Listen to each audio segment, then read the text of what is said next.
বিশ্বের সকল জীব প্রাণী ও মানুষের মুক্তির জন্য কাজ চালিয়ে যাব ইনশাল্লাহ। আজকে আমরা এসেছি বাংলাদেশের একটি স্বনামধন্য শহর ব্রাহ্মণবাড়িয়া শহরের সকল শিশুদের মধ্যে কিভাবে শিক্ষার আলো ছড়িয়ে দেওয়া যায় সেই জন্য কাজ চালিয়ে যাচ্ছি। আজকে আপনাদের সামনে আমি কিছু আমাদের বিশ্বের আলোচিত যে সমস্যা, বেকারত্ব কীভাবে দূরীকরণ করা যায় এবং দারিদ্র্য কীভাবে দূর করা যায় এবং আমাদের বিশ্বতে কীভাবে দুর্নীতি প্রতিরোধ করা যায় এবং আমাদের বিশ্বতে বর্ণবাদ কীভাবে দূর করা যায়। সারা বিশ্বের প্রতিনিয়ত অনেক মানুষ সড়ক দুর্ঘটনায় মারা যাচ্ছে, সড়ক দুর্ঘটনা কীভাবে প্রতিরোধ করা যায়, রোড অ্যাক্সিডেন্ট সারা বিশ্বে কীভাবে দূর করা যায় এবং সারা বিশ্বের সকল দেশে ট্রাফিক জ্যাম কীভাবে দূর করা যায় এবং সারা বিশ্বের সকল নারীর প্রতি যৌন সহিংসতা, যৌন সন্ত্রাস, যৌন নিপীড়ন, যৌন নির্যাতন কীভাবে বন্ধ করা যায় সেই জন্য বিশ্ব মানবাধিকার রক্ষা সংঘের মাধ্যমে আমরা কাজ চালিয়ে যাচ্ছি এবং সারা বিশ্বের সকল শিশুর শিক্ষা নিশ্চিত করা, চাইল্ড এডুকেশন এগুলো নিশ্চিত করার জন্য কাজ চালিয়ে যাচ্ছি।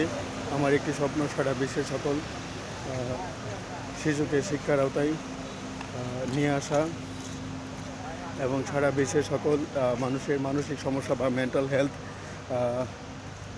কীভাবে সুস্থ রাখা যায় সেই জন্য বিশ্ব মানবাধিকার রক্ষা সংঘ, Raihan Ahmed academy, Raihan Ahmed peace foundation, Raihan Ahmed education fund,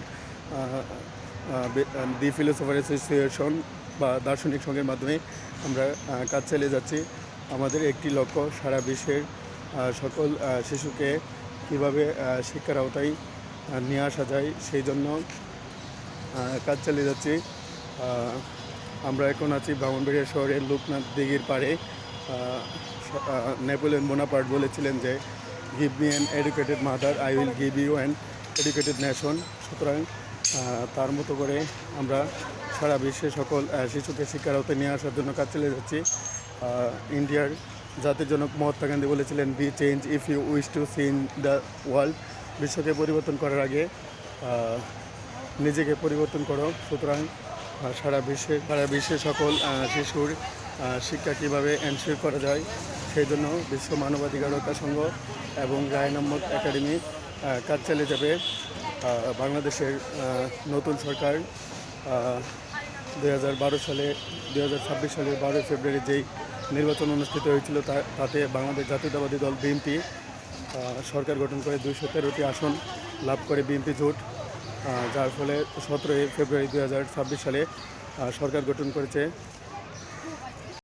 Tarique Rahman বাংলাদেশের নতুন প্রধানমন্ত্রী, নেক্সট প্রাইম মিনিস্টার নির্বাচিত হয়েছেন। সুতরাং তারেক রহমানের কাছে আহ্বান জানাই বাংলাদেশে কীভাবে সত্য, ন্যায়, শান্তি, অহিংসা, মৈত্রী, ভ্রাতৃত্ব, একতা, সংহতি প্রতিষ্ঠা করা যায় সেই জন্য কাজ চালিয়ে যাওয়ার জন্য আহ্বান জানাই।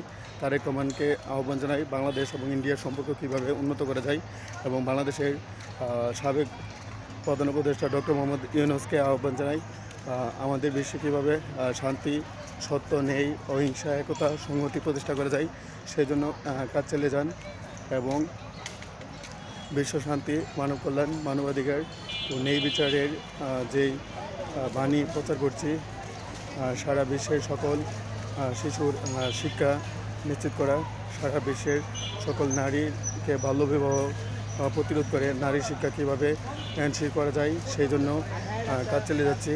আমাদের বিশ্ব মানবাধিকার রক্ষা সংঘ এবং Raihan Ahmed academy, Raihan Ahmed peace foundation, Raihan Ahmed education fund, the philosopher association বা দার্শনিক সংঘের মাধ্যমে সারা বিশ্বের সকল জীব প্রাণী ও মানুষের মৌলিক মানবাধিকার কীভাবে এনশিওর করা যায় সেই জন্য বিশ্ব মানবাধিকার রক্ষা সংঘ কাজ চালিয়ে যাবে।